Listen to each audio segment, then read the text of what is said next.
Bhagavad Gita, Chapter 1, Observing the Armies on the Battlefield of Kurukshetra.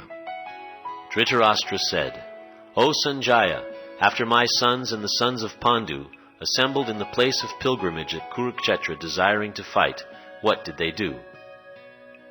Sanjaya said, O king, after looking over the army arranged in military formation by the sons of Pandu, King Duryodhana went to his teacher and spoke the following words. O my teacher, behold the great army of the sons of Pandu, so expertly arranged by your intelligent disciple, the son of Drupada. Here in this army are many heroic bowmen, equal in fighting to Bhima and Arjuna, great fighters like Yudhana, Virata, and Drupada. There are also great heroic powerful fighters like Drishtaketu, Chekitana, Kasiraj, Purujit, Kuntibhoj, and Shaibya. There are the mighty Yadumanu, the very powerful Uttamaja, the son of Subhadra, and the sons of Draupadi. All these warriors are great chariot fighters. But for your information, O best of the Brahmanas, let me tell you about the captains who are especially qualified to lead my military force. There are personalities like you, Bhishma, Karna, Kripa, Ashvatthama, Vikarna, and the son of Somadatta called Bharishrava, who are always victorious in battle. There are many other heroes who are prepared to lay down their lives for my sake. All of them are well equipped with different kinds of weapons, and all are experienced in military science. Our strength is immeasurable, and we are perfectly protected by grandfather Bhishma, whereas the strength of the Pandavas, carefully protected by Bhima, is limited. All of you must now give full support to grandfather Bhishma as you stand at your respective strategic points of entrance into the phalanx of the army. Then Bhishma, the great valiant grandsire of the Kuru dynasty, the grandfather of the fighters, blew his conch shell very loudly, making a sound like the roar of a lion, giving Duryodhana great joy. After that, the conch shells, drums, bugles, trumpets, and horns were all suddenly sounded, and the combined sound was tumultuous. On the other side, both Lord Krishna and Arjuna, stationed on a great chariot drawn by white horses, sounded their transcendental conch shells. Lord Krishna blew his conch shell, called Panchajanya. Arjuna blew his Devadatta, and Bhima, the voracious eater and performer of Herculean tasks, blew his terrific conch shell called Pundra. King Yudhisthira, the son of Kunti, blew his conch shell, the Ananta Vijaya, and Nakula and Sahadev blew the Sugosha and Mani Pushpaka. The great archer, the king of Kashi, the great fighter Shikhandi, Drishtadyumna, Virata, the unconquerable Satyaki, Drupada, the sons of Draupadi, and the others, O king, such as the mighty armed son of Subhadra, all blew their respective conch shells. The blowing of these different conch shells became uproarious, vibrating both in the sky and on the earth. It shattered the hearts of the sons of Dhritarashtra.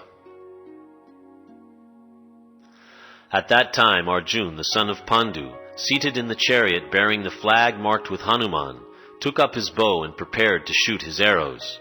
O king, after looking at the sons of Dhritarashtra drawn in military array, Arjuna then spoke to Lord Krishna these words. Arjuna said, O infallible one, please draw my chariot between the two armies so that I may see those present here who desire to fight, and with whom I must contend in this great trial of arms. Let me see those who have come here to fight wishing to please the evil-minded son of Dhritarashtra.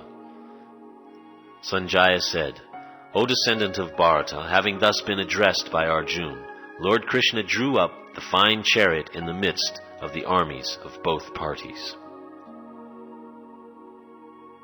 In the presence of Bhishma, Drona, and all the other chieftains of the world, the Lord said, Just behold, Partha, all the Kurus assembled here. There Arjuna could see within the midst of the armies of both parties his fathers, grandfathers, teachers, maternal uncles, brothers, sons, grandsons, friends, and also his fathers-in-law and well-wishers.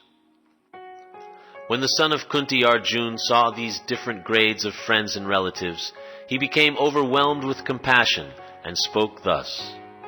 Arjuna said, My dear Krishna, seeing my friends and relatives present before me in such a fighting spirit, I feel the limbs of my body quivering and my mouth drying up.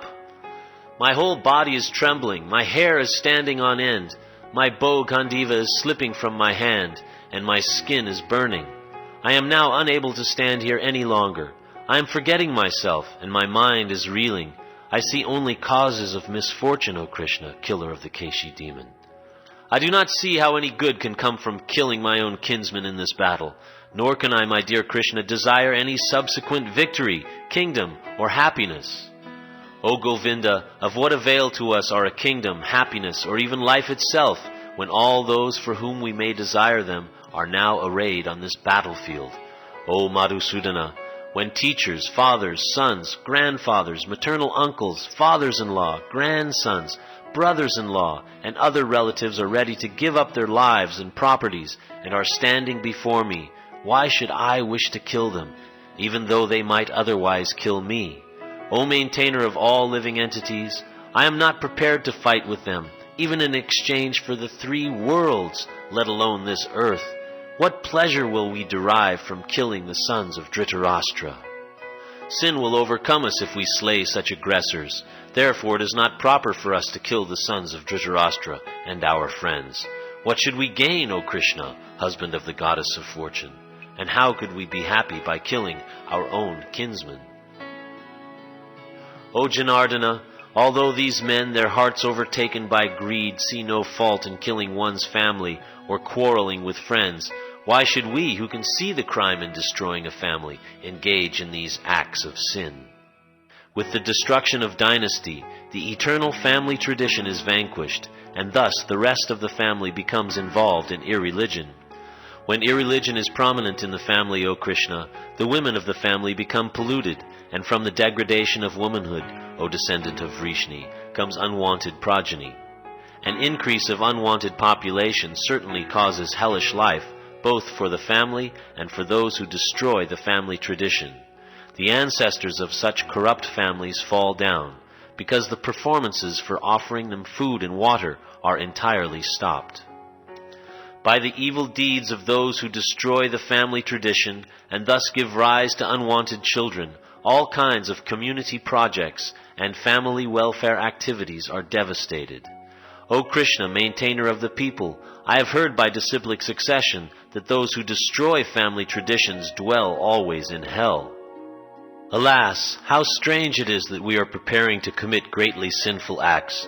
Driven by the desire to enjoy royal happiness, we are intent on killing our own kinsmen.